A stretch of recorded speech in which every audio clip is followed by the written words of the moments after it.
Oi, gente rica! Hoje eu vou falar sobre o profeta Sofonias. Você sabe o que significa o nome dele? Você sabe por que a crença de Judá naquela época é muito parecida com a nossa atualmente? Será que todas as profecias dele se realizaram? O que você acha? Aqui você não precisa pagar para ver. Basta ficar comigo até o final para receber de forma generosa a minha partilha. E, de acordo com o seu coração generoso, eu recebo o seu like. Ou não, simples assim. Por isso eu já te agradeço antecipadamente. Vamos lá. Sofonias é assim um outro profeta que poucos historiadores sabem da sua vida pessoal, a não ser que ele provavelmente era príncipe da casa de Judá, como descendente do rei Ezequias, que foi o seu trisavô, e que eu falei no vídeo anterior de Naum, por causa do túnel que levava água da fonte, lá de Gion para a piscina de Siloé, etc. Eu postei até foto de dentro do túnel por onde eu percorri, no subsolo de Jerusalém, tá lá no TBT do meu Instagram. Vá lá para você ver, tá? E vamos voltar para Sofonias. E ele mesmo abre o livro dele, né, contando e descrevendo a sua ascendência. E naquela época não era assim não era comum uma pessoa traçar sua geração até a sua quarta ascendência. Mas isso aconteceu somente porque o seu trisavô foi rei. E ele então tinha assim condições de denunciar os pecados dos príncipes de Judá, porque ele mesmo era um aristocrata. E ele se sentia bem na arena política, nos círculos reais, porque ele pertencia à família do palácio, né? Bom, eu já vou responder a primeira pergunta que eu fiz.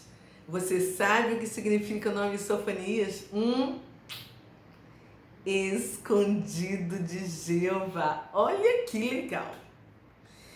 Esse profeta, ele começou o ministério dele 50 anos depois da profecia de Naum.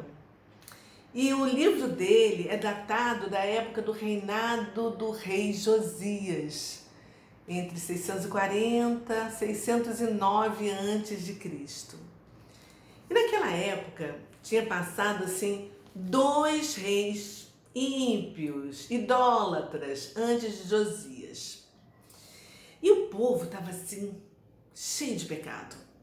A terra de Judá estava assim, lotada com todo tipo de injustiça social, de corrupção moral. Os ricos tinham acumulado muita riqueza à custa do suor do pobre. A situação não poderia ser pior quando o rei Josias, com apenas 16 anos de idade, resolveu promover o reavivamento religioso. E ele acabou se tornando assim um dos mais queridos reis de Judá. Ele mesmo pegou um machado e destruiu os altares, né, os ídolos, fazendo tudo virar caquinho. E as palavras do profeta Sofonias devem ter estimulado e dado muita coragem a muitos reformadores, né? Porque ele foi assim um profeta que apresentou um Deus assim amoroso e ao mesmo tempo um Deus severo, irado. Assim como Naum, ele também profetizou a condenação de Nínive. Eu não sei se você já viu o meu vídeo anterior de Naum. Vá lá que eu falo uma frase dele, né?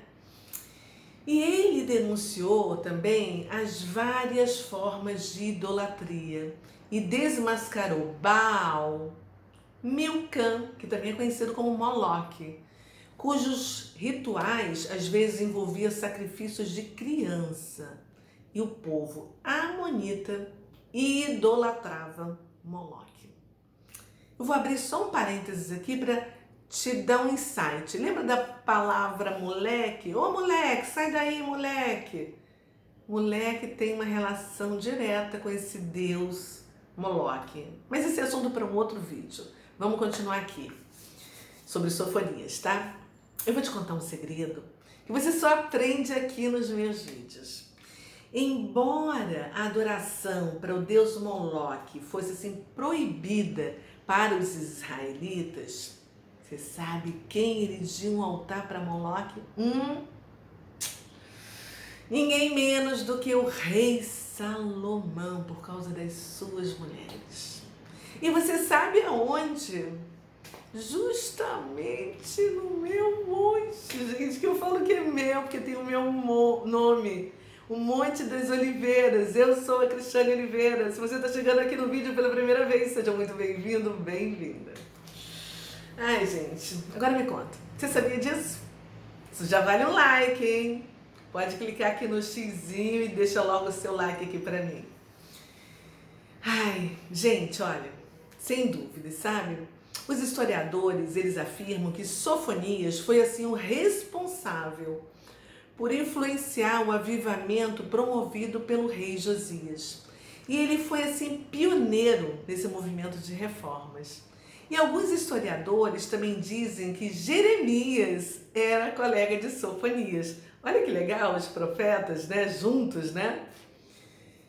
E o conteúdo, né, do livro de Sofonias é assustador para quem vai ler pela primeira vez. Porque ele escreveu para divertir o povo de Judá e para divertir eles assim ao arrependimento, para oferecer um momento de restauração.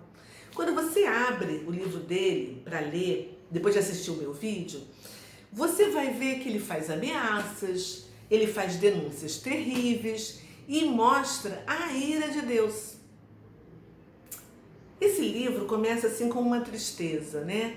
Mas assim como Abacuque, que é um outro profeta, que a gente ainda vai fazer o resumo bem legal dele para você, Sofonias também termina com um cântico, né? E a primeira parte é assim um dos mais doces hinos de amor do Antigo Testamento. Sofonias, ele mostra-se no livro dele que um remanescente seria libertado do cativeiro e que os pagãos se converteriam. Ele fala que Deus está assim esquadrinhando o seu povo. E ele menciona 7 vezes o dia do Senhor, que é o foco da mensagem dele, tá? E diz que é um dia de pavor. E convida o povo a tremer na presença de Deus. Ai, Deus. Para os judeus daquele dia, o dia do Senhor era assim o período em que Deus ia levar o seu povo à punição, né? No exílio, no cativeiro, para a Síria, para a Babilônia, né? E já o futuro dia do Senhor é o futuro da grande tribulação e do milênio, que eu já citei aqui em vídeos anteriores, tá? O profeta Sofonias, ele diz que nada pode salvar o povo a não ser o arrependimento sincero. E isso foi tanto na época dele quanto hoje, né, gente? Porque ele dizia, advertindo, buscai ao Senhor, buscai a justiça, buscai a mansidão. Ai, meu Deus, mansidão, como eu preciso disso, Senhor. E ele dizia isso porque ele já tinha percebido que os esforços apresentados pelo rei Josias, né, não haviam entrado profundamente no coração dos israelitas. E por isso que aquele avivamento teve assim uma vida curta. E o juízo de Deus ia ser inevitável se eles não mudassem o comportamento deles de forma sincera.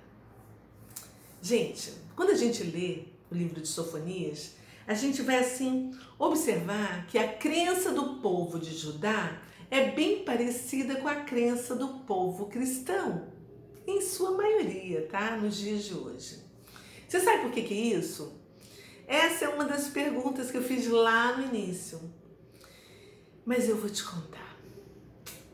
Naquela época, Judá vivia um sincretismo religioso. E você sabe o que significa sincretismo? Preste atenção. Sincretismo é assim, deixa eu ver, como é que eu vou dizer? É uma junção de ideias, tá? É assim uma combinação de cultos, de adoração. É, é quando você crê em várias coisas ao mesmo tempo, sem eleger apenas um. Eu acho que essa foi a melhor definição que eu pude dar, tá? Naquela época, o povo de Judá adorava Deus, mas fazia também uma fezinha, né, na soleira, na porta de casa, porque se acreditava que ali era um lugar de habitação dos espíritos. E hoje, o que a gente vê? A gente vê a mesma coisa. Cristão que acredita em Deus, mas adora jogar um tarô, né? Para adivinhar o futuro e a sorte. Faz terapia através de buscas de vidas passadas. E acha tudo isso muito natural, né? Nada contra, tá, gente? Quem acredita, quem trabalha com isso, quem faz isso. O que eu tô falando é assim a respeito do cristão que não sabe, que não estuda a palavra de Deus devidamente. E eu digo isso com toda a autoridade. Sabe por quê? Porque eu sei exatamente como isso funciona, porque eu já fui uma dessas. Eu já fui adepta ao sincretismo, porque eu achava que quanto mais diversidade, melhor, mais sabedoria. A minha busca por Deus, gente, era tão grande, mas tão grande, até que eu tive um encontro com o Senhor. Eu acho que ele teve pena de mim. Oh, meu Deus, coitada dessa mulher aí. Ela vive me procurando em todos os lugares, botando atalho, batendo a cabeça. E quando ele me fez vê-lo de verdade, e quando eu conheci o noivo em 2008, meu Deus, eu me arrependi de toda a minha alma, de todas as coisas erradas que eu já tinha feito na minha vida, e que eram muitas, tá? E aí, eu me batizei e me tornei uma nova criatura em Cristo.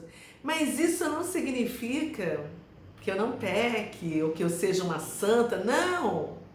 Porque ninguém é santo. Só existiu um na face da terra até hoje, Jesus Cristo.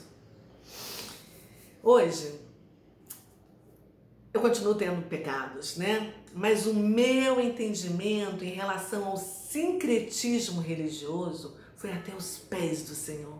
E voltou para mim sem as vendas dos meus olhos. Porque Ele é o único e suficiente Salvador. Ele é o único caminho, a verdade e a vida. Ele é o único intercessor ao lado de Deus. Enquanto nós que estamos aqui na terra como intercessores uns dos outros, porque a oração do justo tem poder, e quem disse isso foi Ele, porque foi Ele quem nos outorgou esse poder. Você está entendendo? Não adianta eu tentar convencer você e dizer que essa é a verdade, porque ninguém nunca conseguiu me convencer, nunca teve esse poder. Sabe por quê? Porque quem convence é o Espírito Santo de Deus. A minha parte é ser assim, uma torneira por onde passa a água, é levar informação, conhecimento, pesquisas, interpretações da história, da política, da vida social, né, do que estava acontecendo naquele exato momento que essas pessoas escreveram todos esses livros bíblicos, para que a sua mente se prepare para conhecer o texto bíblico com informações comprovadas, informações históricas. Porque a palavra, rema, quem vai te revelar a essência é Ele. Quem vai te convencer é Ele, o Espírito Santo dele, porque Ele é o único que tem esse poder. Sacou? É isso aí. Bom, eu acho, gente, que um dia eu vou escrever um livro com todas as buscas que eu fiz durante a minha vida, tanto aqui no Brasil quanto na Europa, onde eu vivi durante muitos anos, né? Que é palco dessas procuras alternativas. Eu conheci muitas delas, muitos ritos. Eu morei picadinho aqui e ali, sabe? Por longos anos da minha vida. E o que eu posso resumir é o mesmo que disse Sofonias em seu livro. E eu digo com toda a humildade, esse sincretismo é destrutivo. Enquanto a decisão de buscar somente a Deus resulta em salvação. Você não pode reunir duas coisas diferentes no mesmo lugar. Não dá, não ocupa. Bom, deixa eu voltar para o texto de Sofonias, né, gente?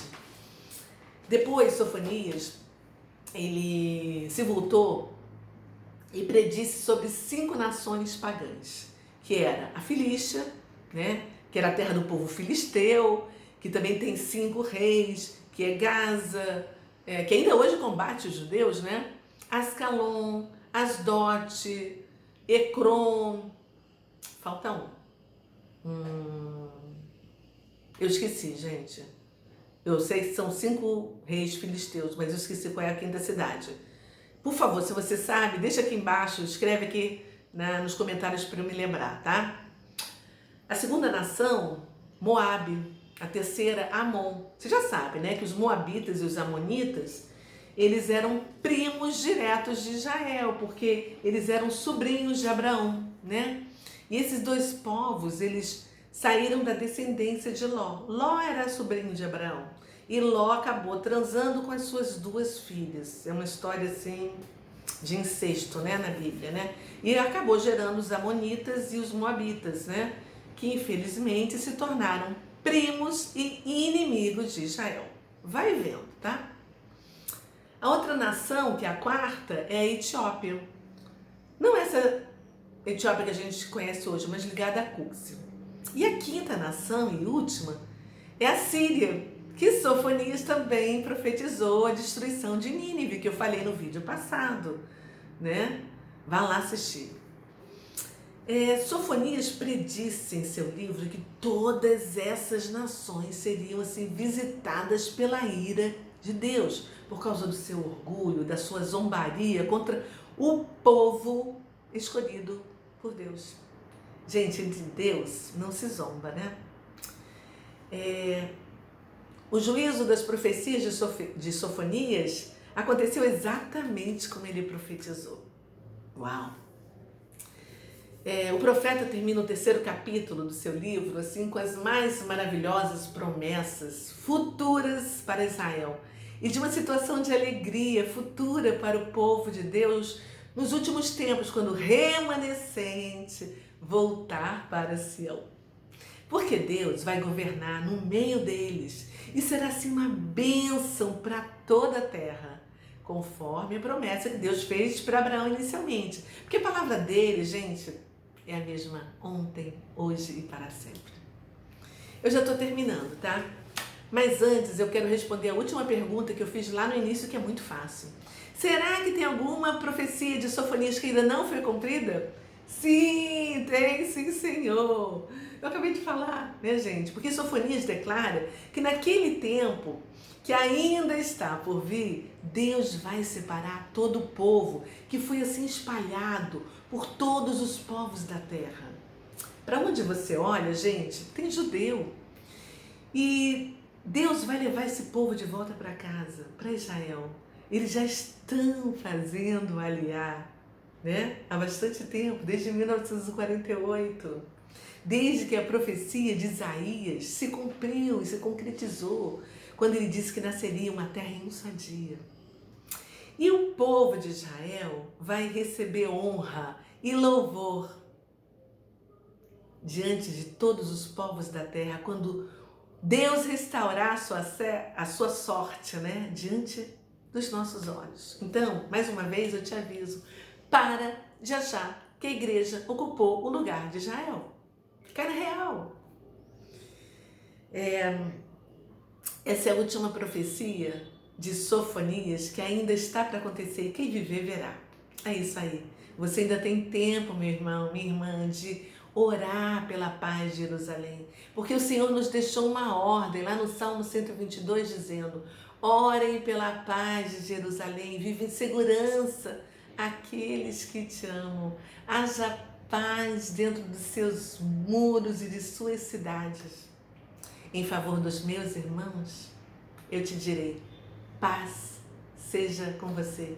Em favor da casa do Senhor nosso Deus, buscarei o seu bem. É isso aí. Se você gostou do meu conteúdo, compartilhe esse vídeo com quem você ama, com quem você acha que precisa ouvir isso também, que você está gostando, porque se você está gostando, alguém vai gostar também, né? Nosso crescimento é orgânico. Obrigada, porque a gente já chegou a 1.200 inscritos. Olha que legal, porque você que me ajuda a compartilhar. A gente combinou assim, né? Eu estudo, faço vídeo e você faz a tua parte compartilhando, curtindo, me ajudando a fazer crescer isso e levar para um maior número de pessoas, né? Isso porque todo o reino do Senhor tem uma ordem e Deus é Deus de detalhes. É isso aí. Bom, amanhã é aniversário de uma amiga minha querida, que é artista plástica, e ela nos convidou, né, para ir lá no Centro Cultural do Banco do Brasil para comer uma torta com ela e acompanhar uma exposição de um artista que ela gosta muito. E quem sabe eu faço um outro vídeo diretamente de lá, né, de outro profeta, já que esses profetas menores têm os livros bem pequenos e dá pra gente fazer bem rápido, dá pra fazer nessa semana mais alguns outros, né? Eu não vou prometer, tá? Mas se eu tiver oportunidade, nós somos 7 mulheres, tem muita coisa para conversar, mas se eu tiver oportunidade, logicamente eu farei. É isso aí, eu vou ficando por aqui. Um beijo no seu coração e lembra de curtir e compartilhar. Tchau!